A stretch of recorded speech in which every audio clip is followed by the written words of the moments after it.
Olá, tudo bem? Seja bem-vindo ao 16º Seminário de Tecnologia Educacional, promovido pela 36ª Coordenadoria de Educação de Juí, qual eu tenho o prazer de fazer parte hoje, através de um convite que me foi feito, né? Eu fiquei muito feliz, muito contente. Então, seja bem-vindo, espero que a gente possa ter alguns minutos aí de reflexão acerca de um assunto muito importante que foi muito acelerado com a pandemia em 2020, que é a transformação digital e principalmente a escola omnichannel. Então, fique à vontade, aproveite o conteúdo e vamos conversar um pouco sobre esse tema muito importante. Bom, nenhum momento é tão oportuno para a gente falar sobre a transformação digital, principalmente a transformação digital dentro dos espaços escolares, que nós sabemos, né, que são espaços, principalmente na esfera pública, né, que são espaços que sofrem muito com a infraestrutura, com a distância. Muitas escolas são longe da cidade, né, tem problemas de acesso, de acessibilidade. E a pandemia, ela veio para escancarar muitas necessidades e muitas demandas, né, que existiam principalmente no âmbito educacional. Eu costumo dizer que a pandemia ela não trouxe, né, ela não modificou nada que já não estivesse em curso, e sim acelerou, né, de uma forma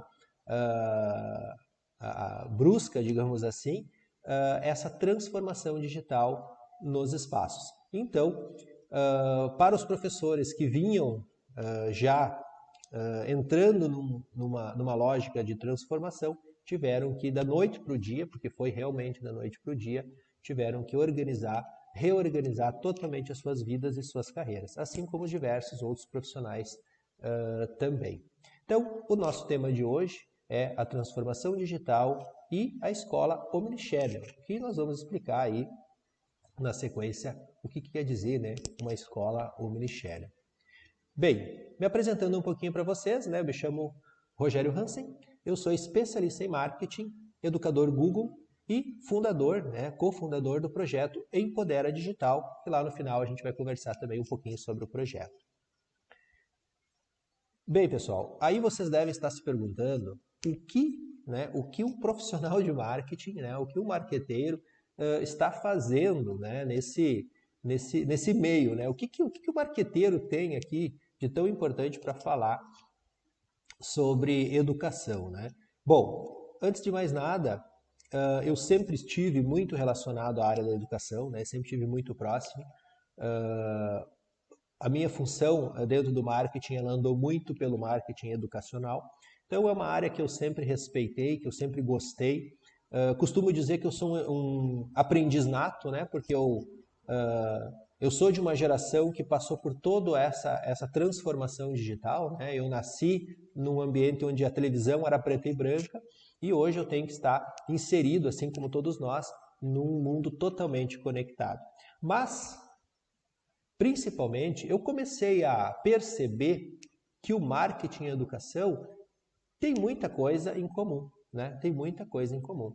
E a primeira delas é a transformação digital, né? Que assim como no marketing, os profissionais tiveram que se reinventar, reaprender, mudou totalmente a forma como que a gente trabalha, na educação também. Outro objetivo muito claro do marketing é que eu preciso, para o marketing, ter a atenção das pessoas, senão o meu trabalho não vai funcionar. E na educação, é exatamente isso que acontece, né? O professor, ele precisa, né? O objetivo do professor, cada vez mais, é como que ele retém a atenção dos seus alunos para poder passar o seu conteúdo.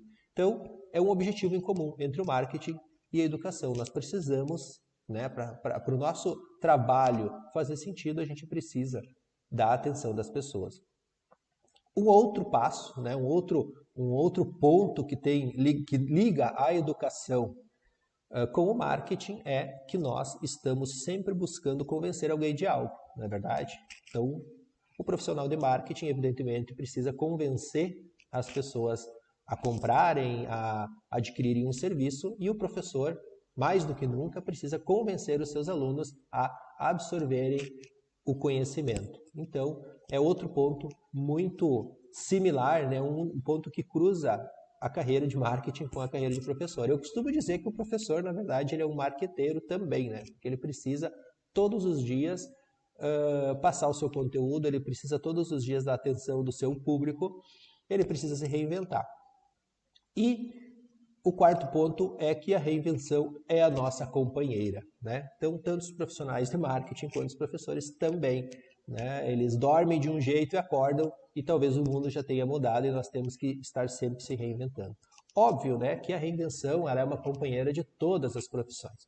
Então, gente, existem muito mais elos entre o marketing e a educação do que a gente possa imaginar. E é por isso que eu estou aqui, para falar um pouquinho sobre a transformação digital, para falar um pouquinho como que o marketing cruza com a transformação digital nas escolas.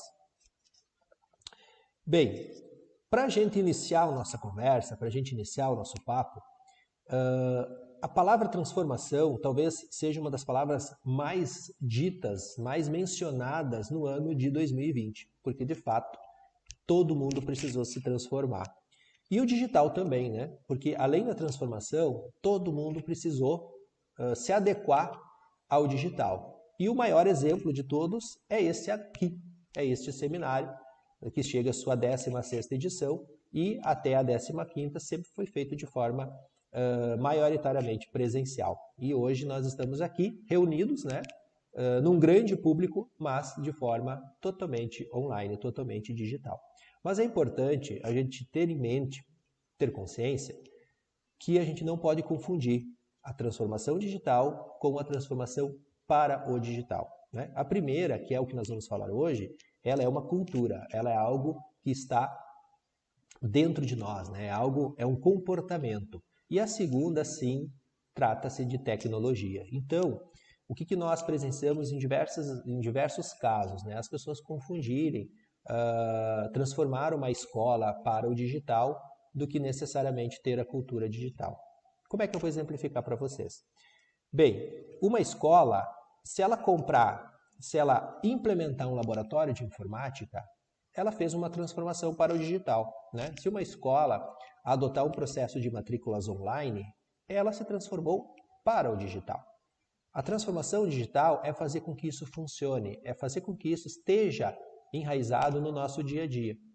Uma grande transformação digital que realmente vai acontecer, novamente, é essa que a gente está vendo hoje. Então, mesmo que as pessoas voltem ao seu estado normal, que a gente consiga voltar ao convívio das pessoas, possivelmente seminários online, reuniões online vão ser cada vez mais presentes nas nossas vidas, mesmo que a gente possa se aglomerar, digamos assim, mesmo que a gente possa estar juntos pessoalmente. Por quê? Porque além da proximidade física, né, da possibilidade de eu me afastar por uma questão de saúde, a transformação digital no meio dos eventos, ela vai transformar a forma com que as pessoas se relacionam.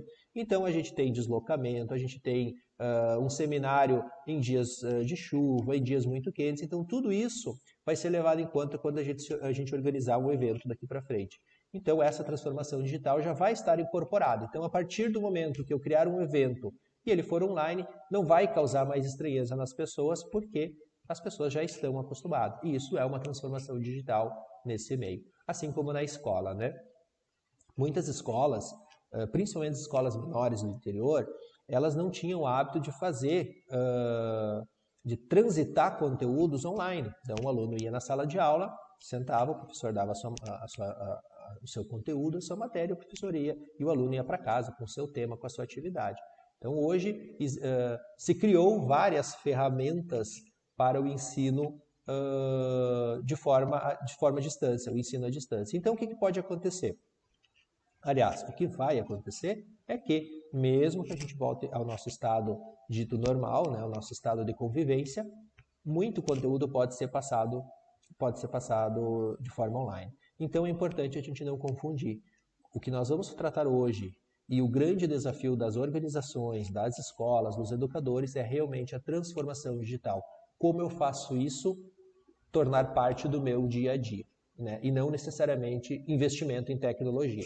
Então hoje as pessoas, essa geração, principalmente essa geração que muitos de vocês estão lidando nas escolas, ela é uma geração totalmente digital.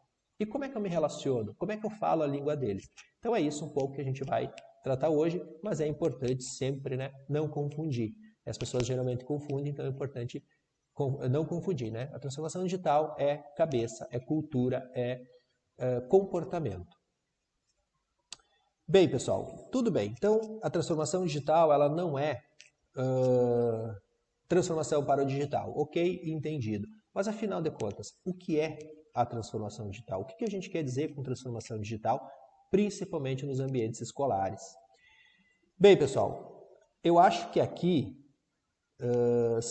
ainda bem que nós estamos distantes, né, que a gente não consegue ver a reação de vocês, mas certamente quando vocês viram essa imagem aí na tela, deve ter vindo para muitos ou para todos uma lembrança, né? Uma lembrança boa até certo ponto, né? Mas esse, para mim, foi o ponto de partida da transformação digital nos ambientes escolares. Eu costumava dizer, eu não usei, né? Eu não usei enquanto professor, mas eu usei muito enquanto aluno, né? Então, até o início do meu ensino médio, esse era o equipamento tecnológico, um dos equipamentos tecnológicos mais presentes na sala de aula. Além, é claro, do retroprojetor, né? Aquele que a gente tinha que fazer a lâmina e desligava as luzes. Então, na minha época de estudante, era muito legal, porque eu estudava de manhã, e então chegava cedo na escola e a professora, era uma festa quando a professora tinha lâminas, né? Ia usar o retroprojetor, porque ela desligava todas as luzes, ficava aquela luz no quadro, e com certeza uma boa parte da turma conseguia dar um cochilo aí numa aula, né? Mas claro que era um dos elementos tecnológicos mais importantes da época, né? Você passar o conteúdo para todos de uma mesma forma, sem precisar escrever no quadro. Esse equipamento aqui fez parte das salas de aula durante muito tempo. E como eu falei, ele era o equipamento tecnológico da época, né? Ele foi usado durante, olha, com certeza, aí durante 15, 20 anos de uma forma muito ativa, né? Foi usado de uma forma muito muito no cotidiano das escolas, né? O tal do mimeógrafo. E eu costumo dizer também que na minha época de estudante, a gente sabia quem era professor, né? Quem estava andando na rua, quem era professor, porque era aquela pessoa que tinha todas as pontas do dedo azul, né? Ou preta, né? Porque esse equipamento soltava, para quem lembra, aí soltava uma tinta, era um equipamento totalmente manual, né? Então o professor tinha que trabalhar muito com álcool e aqueles papéis, né, que você fazia, as matrizes que se chamavam, né, para girar. Então, certamente, muitos de vocês, ao ver esse equipamento, muitas escolas ainda têm esse equipamento, não usam, mas estão lá guardados, né? É praticamente um equipamento de museu hoje, mas certamente vai trazer boas lembranças aí para muitos professores que estão nos assistindo hoje. Bem, mas esse equipamento aqui, ele era, então, o nosso ponto de partida, né? E não só pelo equipamento, mas a cultura da época era de um ensino e de uma comunicação baseado na centralidade. Então, o professor, naquela época, ele era a única referência que eu tinha de ensino dentro do espaço educacional e até fora dele. Então, o professor, ele era a minha única fonte de referência para conteúdos. E tinha nesse equipamento uma das ferramentas para poder disseminar esse conhecimento. Aí nós chegamos nesse aqui, né? Nessa era onde eu tenho o universo na palma da minha mão. E aí, infelizmente ou felizmente, evidentemente, o conhecimento já não passa a estar apenas na mão dos nossos professores, dos nossos queridos professores, mas o conhecimento ele passa a estar em todos os lugares a qualquer momento, eu posso acessar, né? E aí as pessoas, né, as referências, elas passaram a ser mediadores do conhecimento e não fontes do conhecimento. Mas o que muda nisso tudo, pessoal? Muda justamente na forma com que a gente se relaciona. Do mimeógrafo para o smartphone, eu tenho aí tranquilamente 20 anos, 30 anos, digamos assim, né? Vamos colocar aí 20 anos, até os anos 2000 para algumas escolas, eu ainda tinha o uso do mimeógrafo ou até o Xerox, depois que veio, né? Veio a próxima evolução a partir do mimeógrafo era as máquinas de Xerox. O professor não precisava mais fazer as matrizes, né? Ele poderia já xerocar o seu conteúdo. Então, nós estamos falando de um curto espaço de tempo, então vamos dizer que de 10 anos que foi essa nossa transição. E de lá para cá, a gente tem uma transição muito mais rápida. Então, as coisas, onde antigamente as coisas demoravam 5, 10 anos para acontecer, hoje elas acontecem em 1 ano, 2 anos no máximo. E eu saí de um processo onde eu tinha os meus alunos organizados na minha sala de aula para um processo que os meus alunos têm acesso a tudo, a qualquer momento. Tendo um dispositivo, seja ele da qualidade que for, com conexão à internet. E a gente sabe que a conexão à internet está cada vez mais presente nos espaços, né? Então, são poucos espaços que ainda não possuem nada de conexão com a internet. Então, hoje, a principal mudança que eu tenho na minha educação, ou na educação de todos, ou ainda no conhecimento, é que ele está em absolutamente todos os lugares. E aí eu tenho um outro desafio. Como é que um mortal professor, um mortal educador concorre com um equipamento, né, geralmente aí de 7 centímetros por 10 centímetros talvez, que possui o universo na palma da mão dos estudantes? Claro que além do conhecimento tem muita outra coisa, né? Hoje eu costumo dizer que nós temos aplicativos para tudo, né? A gente tem aplicativo para tomar água, a gente tem aplicativo para comer, a gente tem aplicativo para andar, a gente tem jogos, tem filmes, tem séries, né? A gurizada gosta muito das séries. Enfim, como é que um mortal professor na cabeceira da minha aula, né, lá na frente do quadro, vai conseguir concorrer com esse bicho aqui? E o segredo, na verdade, é que a gente não deve concorrer. Nós temos que utilizar ele a nosso favor. E é esse a grande modificação na estrutura de uma transformação digital. Eu não concorrer, mas sim me aliar o que está hoje, né, aos dispositivos que estão hoje fazendo aí o dia a dia, o nosso dia a dia, o dia a dia das pessoas. Assim como facilita para o estudante, né, vai facilitar evidentemente para o professor. Então, o professor que conseguir entender a transformação digital, ele vai conseguir conversar com o seu estudante, porque ele vai falar a mesma língua, e ele vai conseguir facilitar o seu trabalho, né, o processo de aprendizado e o processo de ensino. Bem, pessoal, então o que eu tenho? Né? Então eu tenho a transformação digital, eu tenho uma linha do tempo extensa, que me traz lá do mimeógrafo até hoje, os dias de hoje, com o smartphone. E o que reflexo que isso trouxe na mente das pessoas? E aí eu estou falando não apenas dos estudantes, mas eu estou falando da nossa mente, né? do nosso dia a dia. A primeira delas, que eu acho a mais gritante e que nós não percebemos, é a posse transitória. O que é a posse transitória? As pessoas não querem acumular mais coisas, né? Elas querem experiências. Então, eu vou voltar, né? Vou voltar um pouco à minha época e talvez à época de muitos de vocês aqui. Como é indelicado a gente falar em idade, né? Eu não vou falar a minha idade, mas vocês aí vão entender. E claro que eu sou bem mais velho do que eu pareço, né? Então a gente tem alguns resgates que a gente consegue fazer. E um deles, que vai exemplificar o que é esse fenômeno da posse transitória, é o fato de que, há algum tempo atrás, nós podíamos perder uma tarde toda numa loja de discos, né? Ou discos de vinil ou CD, para escolher um CD, para escolher um disco que a gente ia levar para casa e ia escutar a nossa música, né? Então nós comprávamos o disco era nosso e a música era nossa. Então eu levava isso para casa. E todos nós, ou boa parte de nós, deve ter uma caixa ou um armário com diversos CDs, ou discos, ou ainda fitas cassete. Por quê? Porque a gente comprava e aquilo lá era nosso. A posse era minha, era definitiva. Né?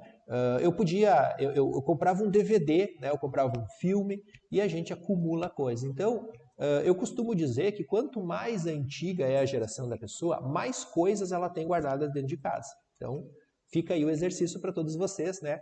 De depois desse seminário, vocês darem uma refletida sobre o que vocês têm acumulado que vocês não usam. Porque nós fizemos parte de uma geração onde nós tínhamos a posse definitiva das coisas. Né? Então, o nosso sonho, né, falando aqui de uma geração, algumas casas atrás, era comprar um carro, comprar uma casa, né, comprar os seus discos para poder escutar suas músicas. Muitas vezes a gente comprava um disco com 15 músicas porque tinha uma música boa, mas a gente comprava e aquela música, aquele disco, aquelas músicas, elas eram nossas. Né? Livros, por exemplo, né, a gente comprava, o professor então deve ter armários e armários de livros. A gente compra o livro e o livro ele é meu, né? ele me pertence. E a principal mudança, a principal disruptura da transformação digital é justamente o fenômeno da posse transitória. Por quê? Porque hoje a nossa geração, a geração que nós estamos, ela não quer mais comprar coisas, ela quer experiências. Então eu tenho dois aplicativos, né, duas plataformas que refletem exatamente o que eu estou falando, que é o Netflix e o Spotify. Né? No Netflix eu tenho acesso a milhares de vídeos, de séries, mas eles não são meus. Eu assisto a hora que eu quiser, pago o valor por isso e eu assisto. A partir do momento que eu não quiser mais pagar ou que eu não quiser mais um relacionamento com a Netflix, eu simplesmente suspendo o meu pagamento e passo a não ter mais acesso a esse material. Então ele não fica guardado em lugar nenhum. Né? Ele fica lá e eu acesso ele na medida que eu quero. O Spotify é da mesma coisa. Então, eu contrato um serviço ou uso um serviço gratuito e ele tem as músicas que eu gosto. E eu então não preciso mais comprar discos. E assim funciona para diversas outras áreas. Né? Existe um movimento natural agora, principalmente no consumo e no marketing, onde as pessoas não vão mais comprar carros, as pessoas vão locar carros. Né? Então, você precisa de um carro durante uma semana, você vai alugar aquele carro, depois você devolve. Então, o carro ele não é seu. Então, existe já nas grandes cidades, é muito forte isso, né? E está cada vez mais presente. Inclusive, existem empresas de locação de carro que já fazem contratos de 1 ano, 2 anos. Então, você pode ir lá, alugar o carro, pagar uma parcela como se fosse uma parcela do carro, e você aluga e se tiver manutenção, enfim, essa empresa se responsabiliza, você apenas fica com a parte da experiência de uso e não necessariamente com tudo aquilo que envolve a posse. Né? A partir do momento que uma coisa é nossa, a gente é responsável por aquela coisa. E outro detalhe dessa posse transitória, e principalmente dessa geração que eu chamo geração Netflix, é que eles passam a consumir aquilo que eles querem. Então veja bem, eu tinha dado o exemplo de um CD que a gente comprava, né? E a gente comprava às vezes um CD porque tinha uma música boa. Hoje, todas essas aplicações, todas essas plataformas, elas são programadas através da inteligência artificial a me trazer apenas aquilo que eu gosto. Então, a partir do momento que eu vou escutando músicas, vou assistindo filmes no Netflix, ele já vai me dando sugestão daqueles filmes que eu possa gostar de acordo com o meu perfil. Então, para quem usa Netflix e Spotify, experimente emprestar a conta de vocês para uma outra pessoa, né, que não tem o mesmo gosto de vocês. Quando você voltar a utilizar, vai estar totalmente bagunçada a tua ordem ali, a tua playlist, digamos assim. Porque a transformação digital também trouxe isso, né? Que a gente quer as coisas mais à mão, as coisas mais convenientes. Então a conveniência também não está aqui citado, mas é um grande passo da transformação digital. E isso eu levo para a minha escola. Né? Então já existem transformações, né, nas bases curriculares, onde o estudante escolhe aquele conteúdo que ele quer trabalhar. Então vejam só, isso é um reflexo da transformação digital também. Segundo ponto, acesso à informação. A informação está em todos os lugares de forma rápida, né, e fácil. Então as pessoas podem consultar, as pessoas podem passear num museu a qualquer momento, né, tendo um acesso, tendo um dispositivo, como eu disse no início. Eu posso ter um smartphone simples, eu posso ter um smartphone de última geração. desde que ele esteja conectado à internet. De alguma forma eu vou conseguir ter acesso a essa informação. Claro que isso é benéfico e também nem tanto ao mesmo tempo, né? Tudo depende da forma com que a gente usa. Eu tenho uma geração, uma cultura digital onde as coisas estão todas conectadas, né? Que a gente chama de internet das coisas, né? Tá tudo conectado e interligado, né? Então hoje já existem aqui no comércio máquinas de lavar que são acionadas pela internet, né? Pelo um aplicativo. Talvez muitos de vocês já tenham câmeras na casa de vocês que vocês possam assistir pelo celular. E assim a gente vai ter geladeiras, já existem geladeiras que te passam a informação do que tem dentro dela. Então você consegue... Quem de nós nunca se deparou com a situação, né, de ir no mercado e não lembrar o que precisa comprar? Bom, eu tenho uma geladeira conectada que ela vai me informar o que precisa comprar, né? O que está no prazo de validade, o que eu preciso consumir primeiro. E assim eu tenho absolutamente tudo, né? Sem falar nas Smart TVs, que é uma TV já que eu consigo assistir e acessar a internet a qualquer momento. Então os equipamentos estão cada vez aliás, os equipamentos não, nós estamos cada vez mais conectados. Então você vai poder está programando uma aula e conversando e pedindo para o teu celular fazer uma outra atividade para você, né? Seja ela ligar uma luz da casa, ligar uma máquina de lavar, ou uma cafeteira, ou diversos equipamentos. Então, nós estamos numa cultura onde as coisas vão estar cada vez mais conectadas. A cultura digital, né, ela traz também outro ponto, que as pessoas passam a ser multitarefas. Então, boa parte dos estudantes hoje está estudando com a televisão ligada, escutando o Spotify. Então eu consigo preparar uma aula e assistir uma palestra quase que ao mesmo tempo, né? Então eu troco a tela, eu deixo a palestra rodando. Talvez muitos de vocês, enquanto eu esteja falando, está fazendo isso. Então também é um reflexo dessa cultura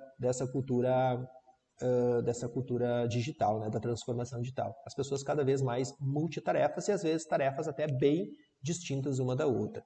Outro ponto, né, que eu destaco aqui como um reflexo e não é um reflexo positivo, deixei aqui no meio de propósito, é a concentração.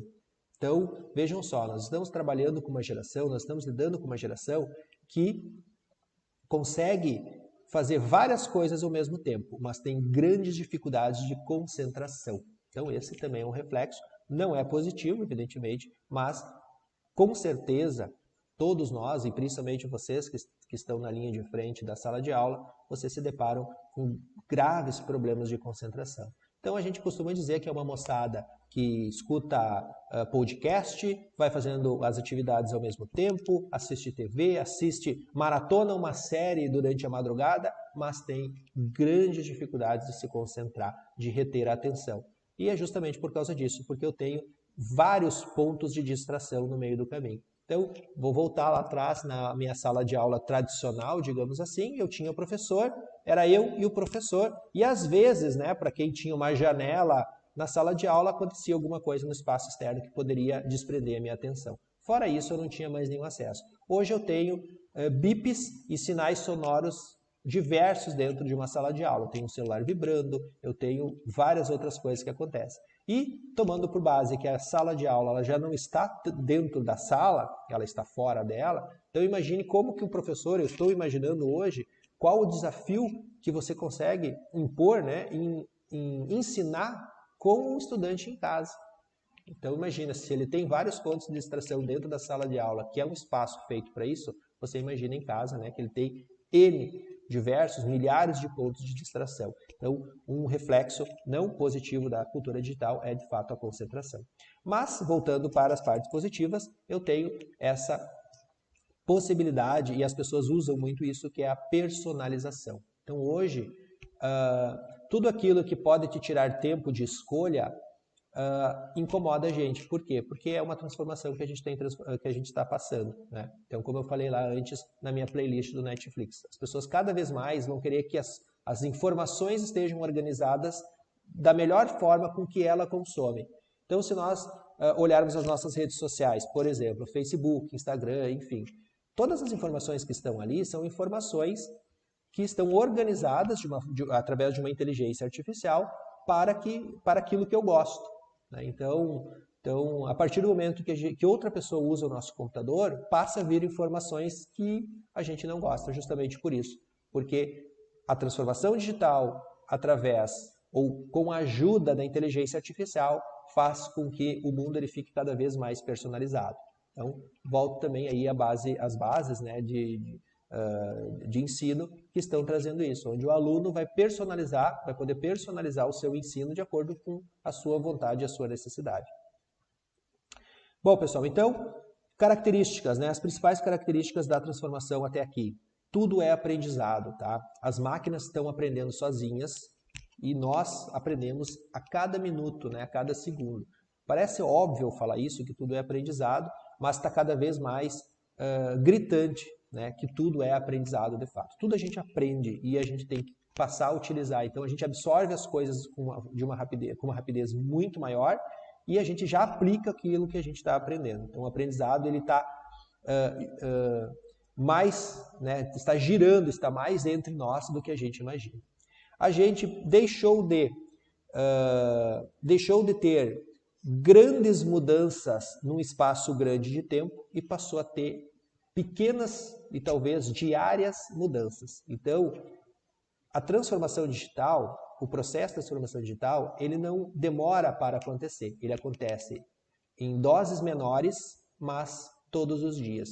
Claro que aqui eu não estou falando da pandemia, que sim, a pandemia foi algo que deu a ruptura dentro de um processo que, já, como eu falei lá no início, que já vinha acontecendo, mas vinha acontecendo aos seus passos, e isso faz com que a transformação digital tenha essa característica muito presente, que as mudanças elas são, às vezes, pequenas, quase despercebíveis, mas são diárias, né? São em total sincronia com o nosso dia a dia.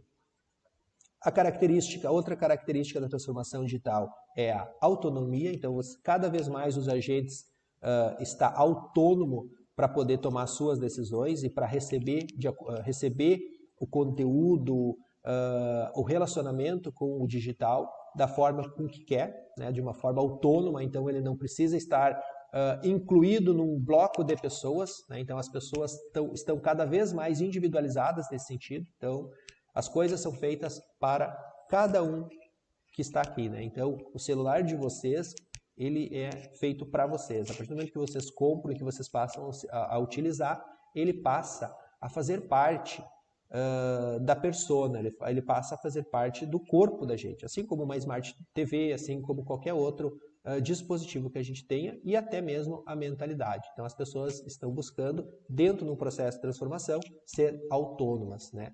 Ser protagonistas das suas decisões. Digitalização dos processos, né, que é uma característica muito forte da transformação digital. Evidentemente, a gente não vai falar e não tem como falar de transformação digital se não falar de digitalização. Economia de recursos, então, é outra grande característica, né, e aqui eu falo em recursos financeiros, recursos tecnológicos, recursos de tempo, né. Então, aquele professor que tiver a mentalidade de transformação digital, com certeza ele vai economizar muito tempo da vida dele. Porque eu consigo concentrar conteúdos, eu consigo reportar conteúdos. Essa palestra que nós estamos assistindo hoje, por exemplo, se eu estivesse falando em um auditório para vocês, eu estaria atingindo 400, 500 pessoas. Talvez se fosse gravado eu poderia ter isso também distribuído, né?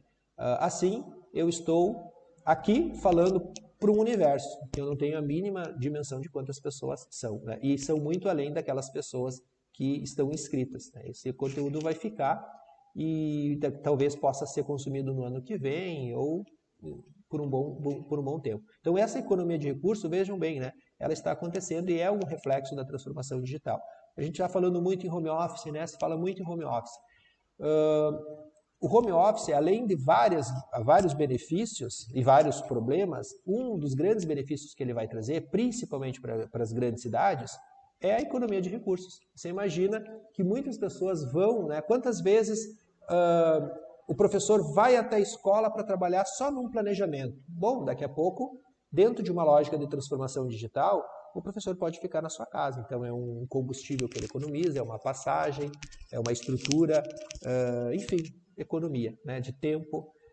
A gente sabe que nas grandes cidades as pessoas passam muito tempo no trânsito, então daqui a pouco esse tempo eu posso otimizar para outra coisa. Interação, né, a gente está falando muito das pessoas estarem conectadas, então isso é uma grande característica, a interação constante das pessoas, né, quem usa celular com o WhatsApp, duvido que desde o início da nossa palestra até agora não tenha dado uma olhadinha no seu WhatsApp. Então a gente está interagindo a todo momento. O trabalho colaborativo, que é uma característica da transformação digital e um grande desafio para os educadores, é fazer as pessoas colaborarem, né? Nós temos uma mentalidade muitas vezes individualista, né?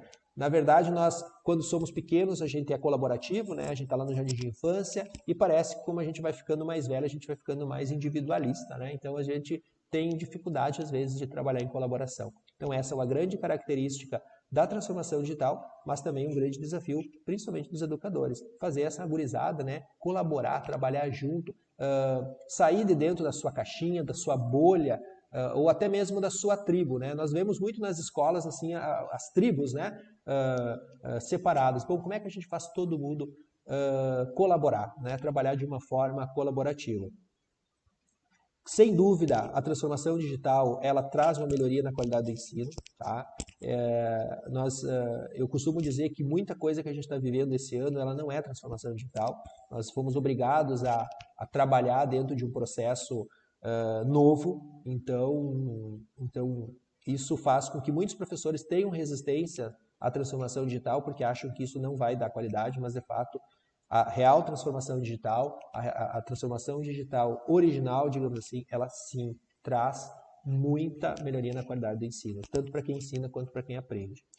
Eu passo a ter dentro da transformação digital e dentro dos espaços de aprendizado, microcertificações. Então eu deixo de ter um certificado de um curso de 2 anos e passo a ter 10 certificados de cursos de 1 mês, 2 meses. Então está cada vez mais presente o processo de microcertificação. Né? As pessoas aprendem, em vez de eu ter um grande aprendizado num grande espaço de tempo, eu vou ter vários aprendizados distintos às vezes em um espaço de tempo mais curto. Então isso é uma grande característica também da transformação digital. As pessoas não vão conseguir, dentro de uma cultura digital, dentro de uma cultura de transformação, as pessoas não vão conseguir mais consumir um conteúdo por um longo espaço de tempo. Então elas querem pequenos conteúdos que me levem talvez até mais longe do que me levariam se eu tivesse um grande conteúdo, mas pequenos e pausados conteúdos. E aí eu chego no Omnichannel, né? Que é multicanais. Essa palavra Omnichannel, se vocês consultarem na internet, eu não achei pelo menos, ou achei muito pouco, ela não é ligada à escola, ela é uma palavra usada no marketing. No marketing, na administração e na tecnologia. Então, se você procurar escola omnichannel, dificilmente ele vai te dar esse conceito, porque é um conceito que teoricamente não existe, que eu estou trazendo, né?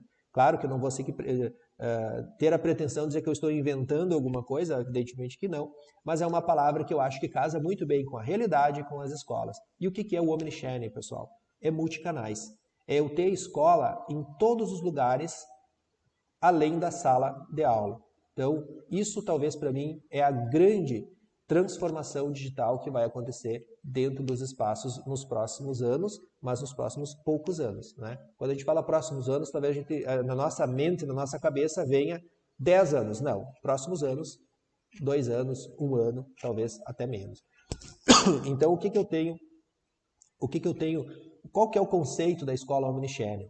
É isso que parte disso que nós estamos vivendo hoje. Tá? A minha escola, ela não vai estar apenas dentro de um quadro na sala de aula. Então, o aluno, ele vai para a aula, ele escuta o professor, mas esse relacionamento, ele se estende por todos os dispositivos ou diversos dispositivos que o meu aluno tem acesso. Então, ele vai ter a aula do professor física, que eu acho que isso não se discute, né? Aqui talvez ninguém teria a loucura de dizer que a gente não pode ter mais aula presencial, né, gente? Pelo amor de Deus.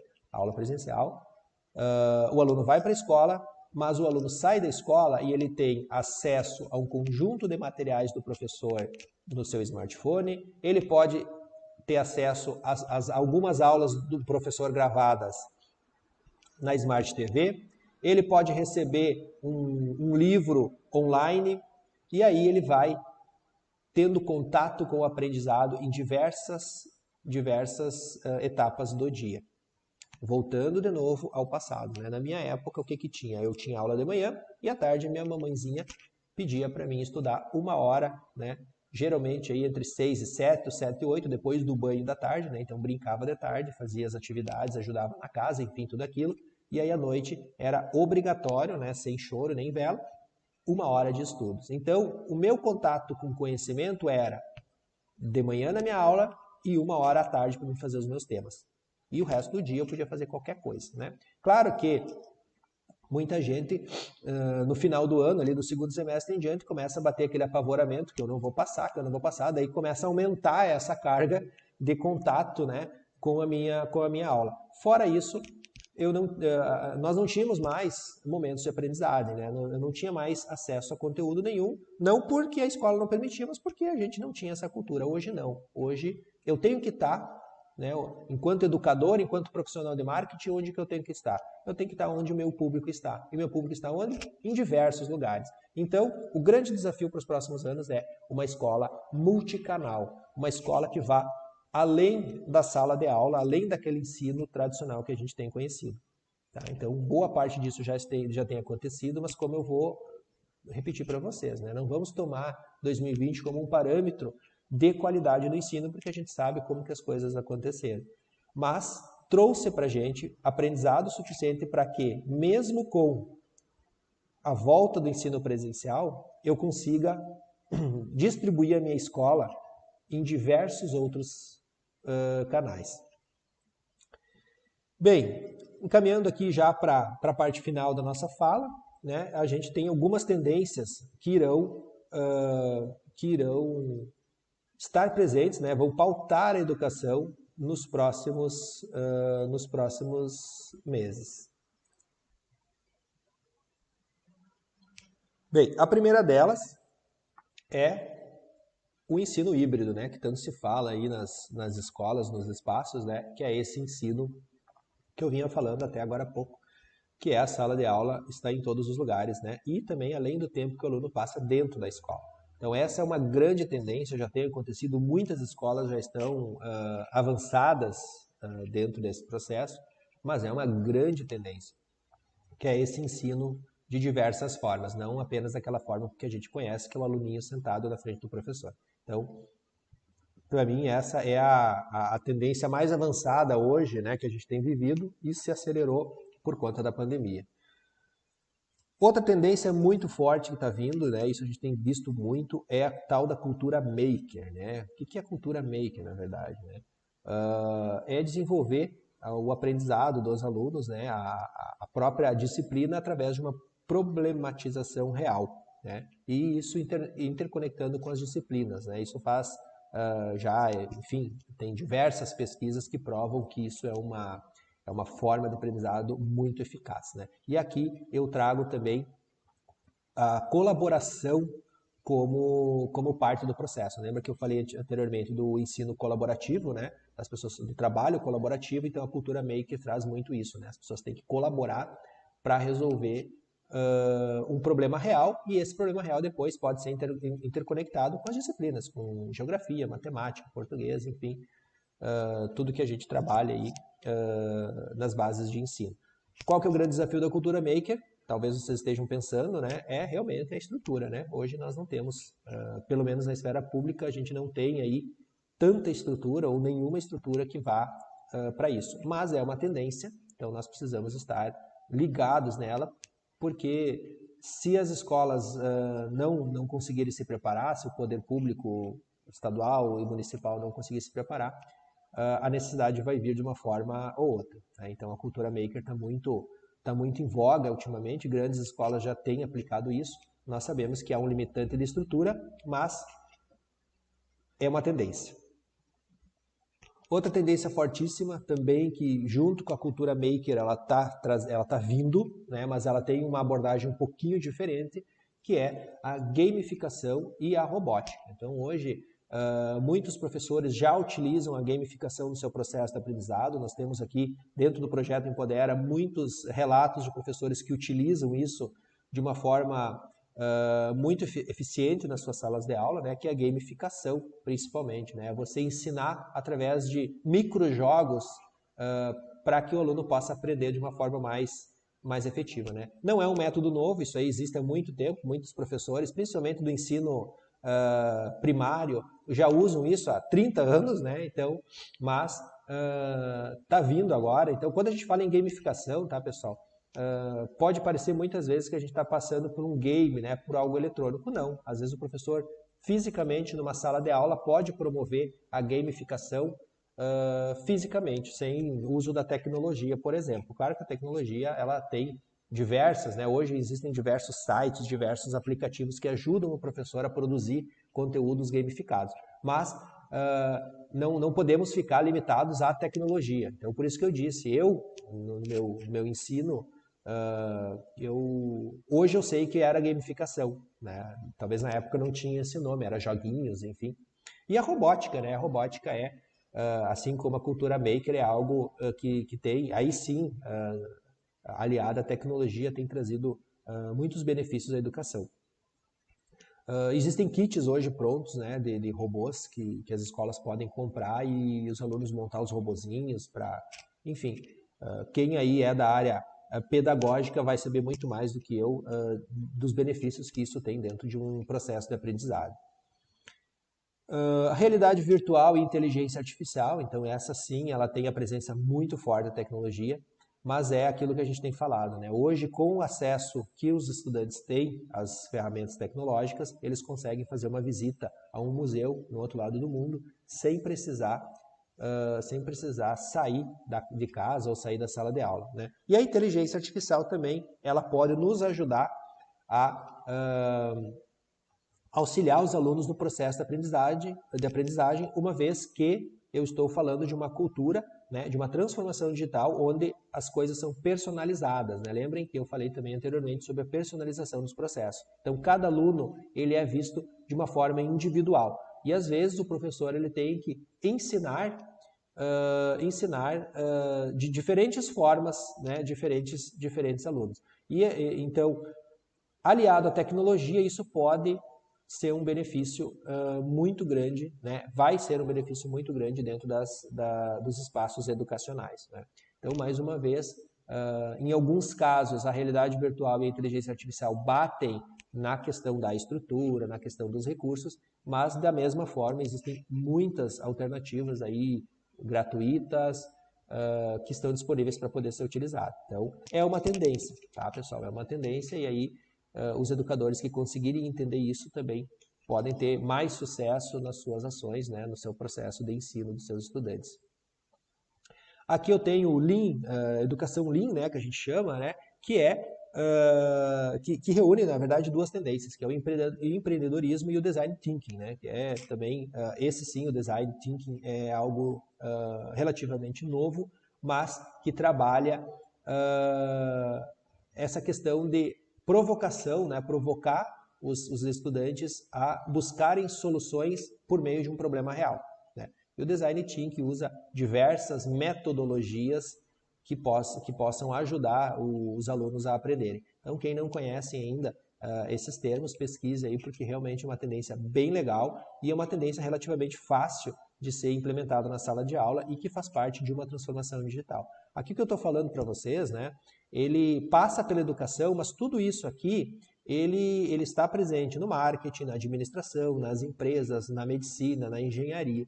Então não é algo que eu esteja falando, embora eu sei que o nosso público aqui é maioritariamente educadores, mas é algo que é tendência da transformação digital, não necessariamente das escolas, né? Então, é importante a gente deixar isso bem claro para vocês. Programação, então já está surgindo aí diversas escolas de programação, Então, a gente também tem que abrir um pouquinho nossa mente. Então, quando a gente fala em programação, acontece muito das pessoas dizem assim, tá, mas o meu filho ele não quer ser programador de computador. Não tem nada a ver uma coisa com a outra. Tá? A programação é justamente para aprimorar o nosso conhecimento, né? A nossa forma, nosso pensamento crítico, digamos assim. Então, mesmo que eu queira ser um médico, mesmo que eu queira ser um dentista, lá na minha base, se eu tiver noção de programação, eu vou entender o mundo melhor.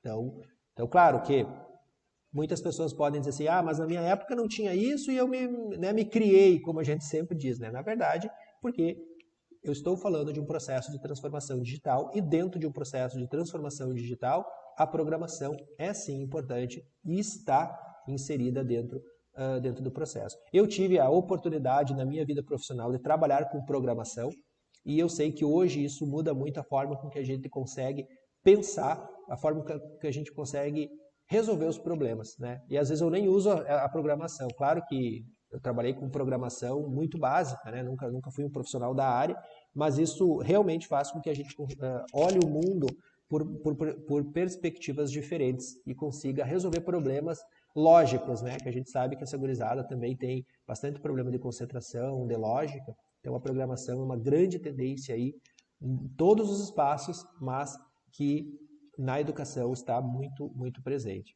E aí eu tenho a inclusão e o protagonismo, né, gente? A gente sabe, a gente tem conversado muito sobre, ouvido muito falar sobre inclusão. E quando a gente fala aqui em inclusão, a gente nem está falando tanto de inclusão de pessoas com necessidades especiais ou com qualquer tipo de outra questão, né? Mas é a inclusão de todos, né? Tem esse processo acontecendo e isso nas escolas. Eu não vou me ater a entrar nesse assunto porque eu estou falando provavelmente com dezenas de pessoas que são especialistas de áreas em incluir pessoas, né, que são os professores. Acho que ninguém mais consegue trabalhar uma inclusão do que um professor, né? Isso está dentro do seu DNA profissional. Então, mas é uma tendência, né? É cada vez mais a tendência e o professor e o profissional que conseguir entender essa tendência também vai ter muito sucesso, além de ter muito reconhecimento quanto a isso. E o protagonismo, né? A gente tem que assumir o protagonismo das nossas ações. Então, cada vez mais a inclusão e o protagonismo passam a ser tendência dentro de um processo de transformação digital. E aí eu chego, né, nos espaços diversificados. Né? Então nós estamos falando cada vez mais de uma escola fora da sala. E aí eu tenho, dentro dos espaços, dentro das escolas, a possibilidade de eu ter espaços diversificados. Então eu posso ter uma biblioteca com uma sala de informática junto, eu posso ter uma sala maker, eu posso ter uma sala com puffs onde as pessoas podem estudar da sua maneira. Então, cada vez mais a gente tem trabalhado em espaços diversificados. Eu costumo dizer que o meu escritório, por exemplo, ele é a minha mochila. Né? Então, com um computador, com um celular, com um caderno ainda, porque eu gosto ainda de escrever alguma coisa à mão, a gente pode estar em todos os lugares. Né? Então, cada vez mais a gente tem presenciado profissionais que trabalham em qualquer lugar. Né? A partir de um computador, a partir de um dispositivo, boa parte das profissões consegue desenvolver a sua atividade. Até mesmo os professores. Né? Então, quantos de vocês aí já não preparou uma aula na cozinha? Quantos de vocês já não preparou uma aula, às vezes, no pátio? Então, não necessariamente eu preciso estar dentro de um escritório, dentro de uma sala para mim fazer. E isso é uma tendência da transformação digital. Eu tenho espaços diversificados. Né? Onde eu tiver uma cadeira e conseguir sentar, eu consigo trabalhar. E dentro das escolas, eu passo a ter salas maker, eu passo a ter salas de aprendizado, eu passo a ter salas de construção, eu passo a ter bibliotecas com centro de tecnologias juntos, né, transformados em centro de tecnologias, enfim. Eu passo a ter diversas possibilidades dentro de um mesmo espaço. Então, isso também é uma grande tendência da transformação digital. Eu desmistificar, né, os espaços. Né? Então, o escritório não necessariamente é mais aquele lugar que eu tenho uma mesa, né, as cadeiras e alguns livros na estante. O escritório pode ser qualquer lugar. Bem, gente, encaminhando aqui para o final, né, eu sei que que foram momentos aí de muito conteúdo, né? Então, a gente quer finalizar, então, esse processo todo com essa provocação, né? A educação, ela tem que ser cada vez mais inclusiva, colaborativa e multiplataforma. Então, as escolas, o poder, né, os municípios, o Estado, enfim, quem conseguir entender esses 3 pilares, ao meu ver, vai conseguir fazer um bom trabalho, vai conseguir entender a transformação digital nos espaços de aprendizagem, né? Então, eu tenho que incluir o meu aluno, eu tenho que incluir os meus professores, eu tenho que incluir todos dentro desse processo. Eu preciso colaborar, né? Então, de diversas formas, eu preciso trabalhar de forma colaborativa e eu preciso ser multiplataforma, eu preciso ser omnichannel, eu preciso estar presente em todos os lugares, assim, né, como o marketing, que é a minha carreira principal, digamos assim, a educação também. Então, eu não consigo mais me relacionar com o meu aluno se eu não estiver presente além da minha sala de aula, e se eu não incluir ele, e se eu não colaborar com ele. E aí, gente, como é que a gente começa? Na verdade, a gente não pode nem falar em começar, porque a transformação digital, nós estamos nela, né? E o legal, ou não, da transformação digital é que ela começou há muito tempo e ela não tem data para terminar, e talvez nunca termine. Mas para aqueles que estão mais perdidos nesse processo de transformação digital, eu acho que o primeiro ponto é começar, tá? Nós temos uma tendência natural de colocar dificuldades nas coisas, né? Ah, mas eu não consigo começar porque a minha escola ela não tem estrutura, porque eu não tenho isso, porque eu não tenho aquilo. Claro que a gente tem que respeitar as limitações de cada um, as limitações do nosso ensino, que a gente sabe, e vocês mais do que ninguém sabem as limitações do nosso ensino, mas a dica que eu dou para vocês é comecem, para quem ainda não começou. Tá? Deem um passo de cada vez. Lembrem daquela mudança, né? Pequenas mudanças, mas sempre mudando. Então, não esperemos o momento certo para dar um grande passo. Não, vamos dar pequenos passos todos os dias. Então, a primeira dica, né, para quem ainda está resistente a todo esse processo de transformação digital, comece, né? Comece. Segundo ponto, a gente precisa entender a jornada do meu aluno, né? Depois de começar, ou até antes de começar, eu preciso entender como que as coisas acontecem, né? Como é que o processo de transformação digital está impactando no meu ambiente, na minha escola, na minha casa, com os meus amigos. Então eu tenho que entender essa jornada, né? Principalmente para quem ensina, para quem está na linha de frente da sala de aula, como que o seu aluno aprende. De que forma que ele aprende? Será que ele aprende mais em vídeo? Será que ele aprende mais em texto? Será que ele aprende mais no horário que ele não está dentro da escola? Isso é importante, né? Então, entender a jornada do ensino ela é fundamental para a transformação digital na educação, né? Eu não tenho mais todo mundo dentro da mesma bolha. Eu tenho várias bolhazinhas pequenas. E aí, eu tenho que reforçar, para mim estar ciente da transformação digital, eu tenho que entender que isso é uma cultura, tá? Não, essa palavra a gente tem que dizer todos os dias, porque eu que trabalho com transformação digital, tanto nos espaços empresariais e agora ultimamente mais nas escolas, a gente tem que se lembrar todo dia, a transformação digital não é tecnologia, a transformação digital não é só tecnologia, é cultura. Então, se as pessoas não tiverem isso dentro do seu processo natural, ela não vai acontecer. Eu posso ter os equipamentos que eu tiver, eu posso ter os recursos que eu tiver.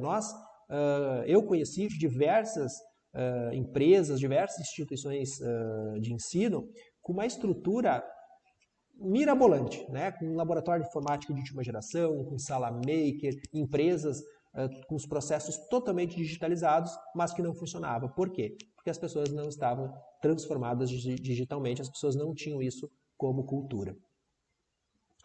E aí, então, né, o nosso principal desafio da transformação digital no marketing, ou nas escolas, ou nas empresas, ou na nossa vida pessoal, é vencer essa barreira da novidade, tendo em vista que eu tenho uma novidade pequena a cada dia, né? Eu tenho uma novidade, eu não tenho uma grande novidade, eu tenho pequenas novidades que acontecem. Então eu preciso vencer essa barreira da novidade, do novo, né? Saber que muita coisa nova, muita coisa que a gente vai aprender, a gente nem sabe ainda que vai aprender de fato, porque elas vão acontecer, né? Então, Existem várias pesquisas que dizem, né, ano passado se falava muito nisso, que boa parte das profissões do futuro a gente nem sabe, elas nem existem ainda.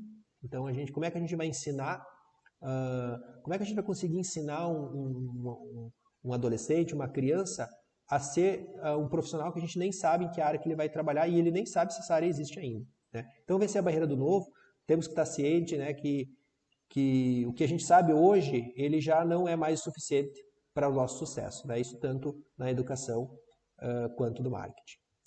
Bem, pessoal, espero que vocês tenham gostado, né? Fica aqui o meu agradecimento a todos pela paciência, pelo tempo que ficamos juntos. Sou, sim, ainda de uma geração que gostaria que esse evento tivesse acontecido presencialmente, né? Embora trabalhe há muito tempo com transformação digital, home office, isso para mim nada é novidade, mas eu ainda acredito que nada substitui, né? Nada substitui o nosso relacionamento olho no olho, né? Então, espero que da próxima vez que a gente se encontre, né, no próximo evento, a gente consiga conversar e eu consiga olhar vocês olho no olho. E aqui fica o meu convite para vocês, né, para quem tiver interesse, me acompanhar aqui nas redes sociais, né? Então aí estão os meus endereços e convido também vocês a acompanharem aí o projeto Empodera Digital, que é um projeto do qual eu faço parte e que tem como principal meta, principal desafio, ajudar educadores nos desafios, dos desafios tecnológicos e principalmente na transformação digital. Então eu deixo aqui os endereços, né, do projeto Empodera e fica o convite para que vocês conheçam um pouco do nosso trabalho. Por fim, mais uma vez, o meu muito obrigado. O meu obrigado à 36ª Coordenadoria de Educação pela oportunidade e espero que a gente possa nos encontrar em breve aí com saúde, né, e com uma transformação, não só digital, mas uma transformação nas nossas vidas. Fiquem todos em paz e até a próxima. Valeu!